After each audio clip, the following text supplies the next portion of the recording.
Kawan-kawan, kali ini kita mungkin keluar dari mata kuliah, cuman sangat berhubungan.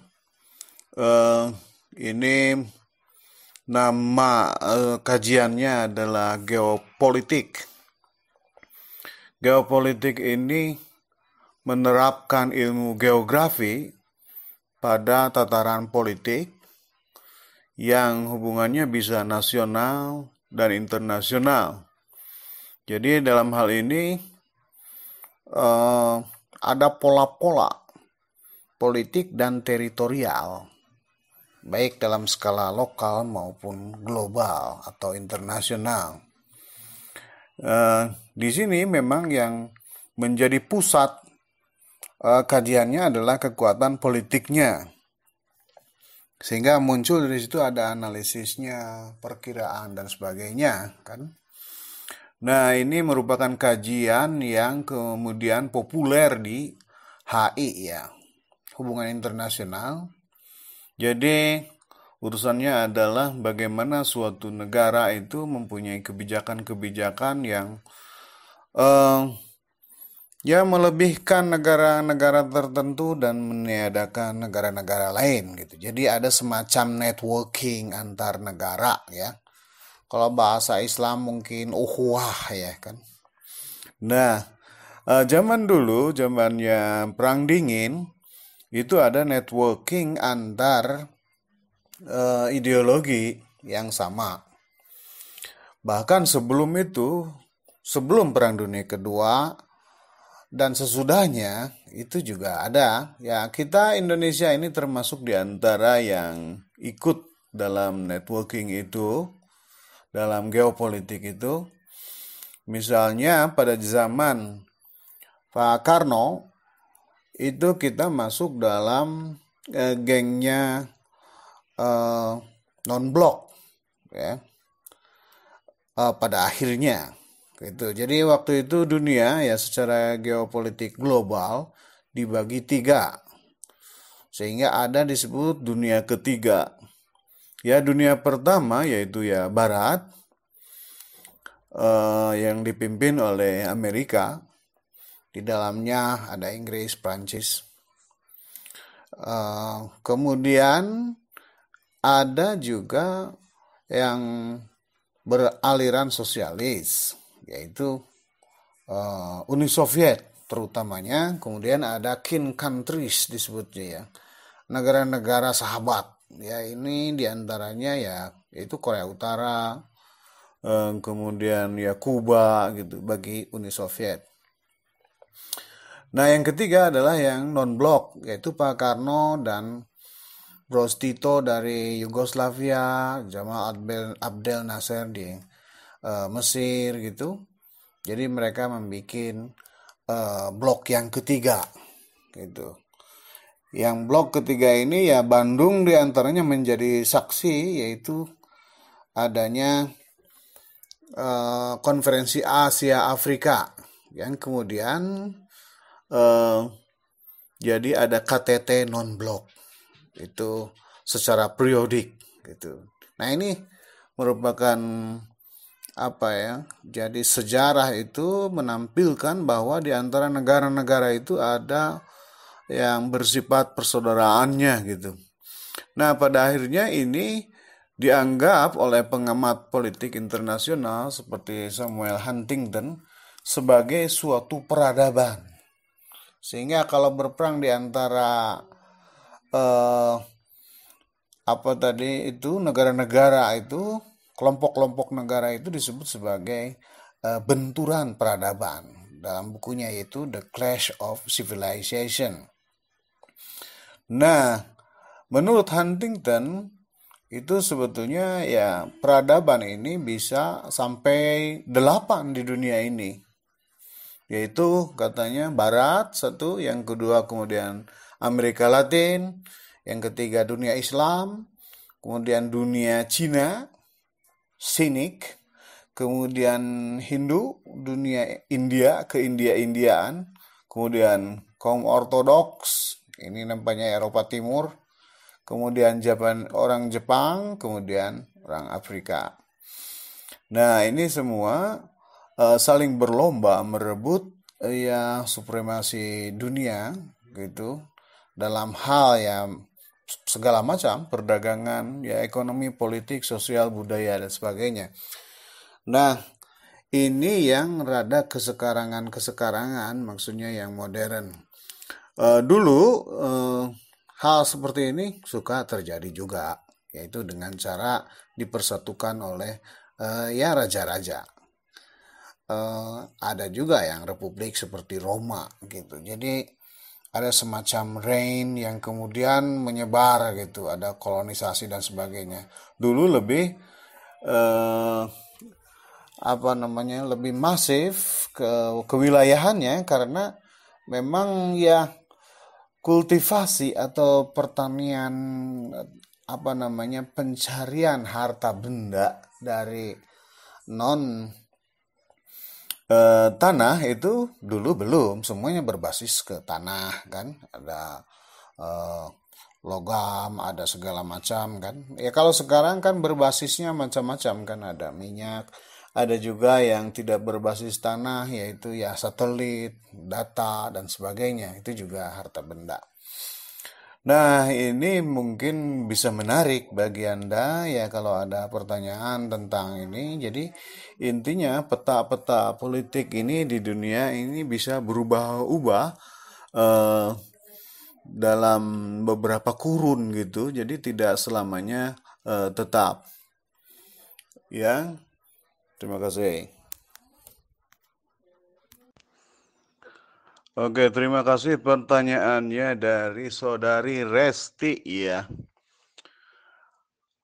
Mengenai pemetaan politik, apakah untuk membuktikan kekuatan antar negara harus selalu melalui peperangan?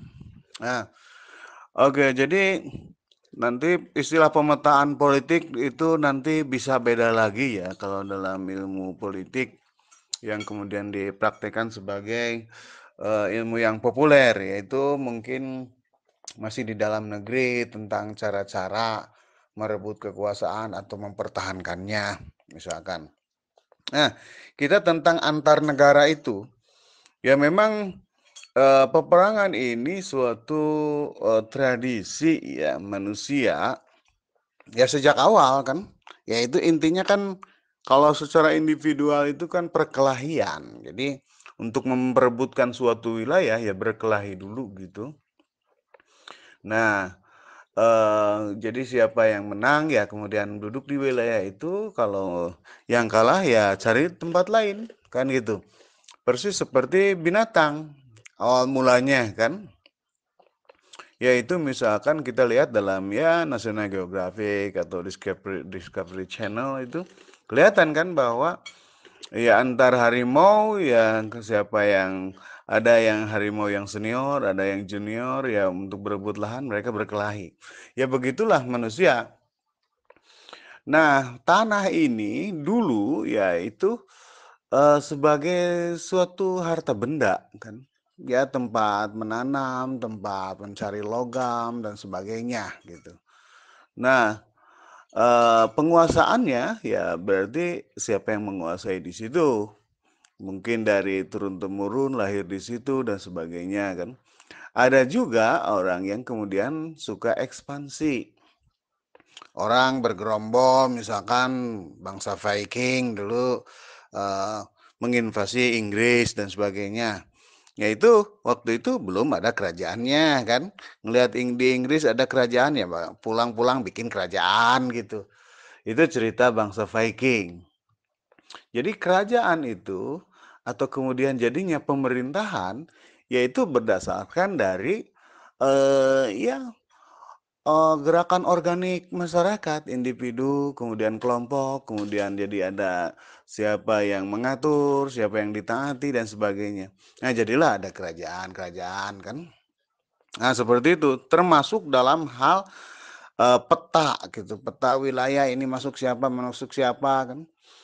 Di Cina zaman dulu itu petanya itu ya seringkali berubah-berubah. Yang dibilang oleh pengamat sejarah itu hanya 3 generasi itu biasanya awetnya itu. Itu Ibnu Khaldun yang bilang ya, bahwa hanya 3 generasi ya biasanya suatu dinasti itu. Ya selebihnya ya kemudian ganti lagi. Yaitu berikut petanya ganti. Kayak di Cina tadi, ada pernah Cina ini dibagi menjadi 7 kerajaan. Ada pernah menjadi 3 kerajaan. Ada juga pernah jadi 1 kerajaan. Kan gitu. Jadi itu termasuk peta-petanya gitu. Batas-batasnya ini ke sini, ini ke sini kan sekarang milik si Anu kan. Kayak gitu. Jadi nah itu diperjuangkan oleh raja dan para prajuritnya. Para petaninya sendiri kan seolah-olahnya itu dihisap oleh siapapun yang memenangkan peperangan itu, setor kepada yang penguasa yang duduk di situ. Ya kadang mungkin satu bangsa, kadang bangsa lain gitu. Nah itulah dulu Indonesia juga kan namanya Hindia Belanda. Jadi itu dulu kita kepunyaan Belanda gitu. Belanda yang ada di Hindia gitu. Jadi Hindia Belanda. Nah, jadi kita itu dulu Belanda gitu. Karena mereka yang datang kemudian berkuasa di sini kan, terus memproklamirkan bahwa ini adalah koloni mereka gitu. Nah, itu kan dulu kita masuknya peta Belanda kan gitu. Nah, sekarang kan enggak gitu. Jadi berubah-ubah itu kenapa harus dengan peperangan? Ya karena tidak ada ya yang akan memberikan begitu saja kan? Yaitu dengan cara misalkan diplomasi ya silahkan dikasih kan kayak gitu. Nah itu akan memakan waktu lama dan ya bahasa Sundanya dililakan, dilama-lamain gitu kan. Seperti halnya Suriname itu kan jajahan Belanda, baru merdeka oleh kerelaan Belanda saja dengan cara diplomatik itu ya jadinya tahun 70-an gitu. Di tahun 70 itu pun masih berdekatan dengan mengatakan bahwa silakan kalau mau pindah ke Belanda juga kan gitu, mengisi industrialisasi di sana gitu. Padahal ya Suriname itu ya di Amerika, tapi masuk peta Belanda dulu, turun sebelum tahun 70. Ya begitulah, jadi peta-peta itu berubah setelah peperangan. Setelah ada pemaksaan-pemaksaan dan ada yang menyerah dan sebagainya gitu kan. Nah, kayak gitu. Begitu pula sekarang halnya dengan Israel gitu dan Palestina. Itu setiap hari kan bisa peta bisa berubah kan tergantung pertempuran dan sebagainya. Nah, jadi seperti itu. Iya, dilanjut dengan pertanyaan lain. Terima kasih. Oke, Said Ali ini bertanya tentang balkanisasi di Indonesia dapat terjadi atau tidak. Kemudian apakah karena perbedaan paham ideologi kan? Nah, jadi apa yang terjadi di Balkan yaitu di negara dulu itu Yugoslavia, ya itu terjadi termasuk ya negara Uni Soviet, jadi Rusia. Nah itu terjadi apa? eh, jadi yang kekuatan-kekuatan lokal memisahkan diri gitu. Yang dulunya sepakat dalam suatu negara, kemudian ya bikin negara-negara yang baru. Nah, Indonesia ya apakah akan terjadi? Ya selama ini belum terjadi, ya kan? Eh, Timur Timur itu karena memang sebelumnya juga berbeda kan, berbeda penjajah gitu kan.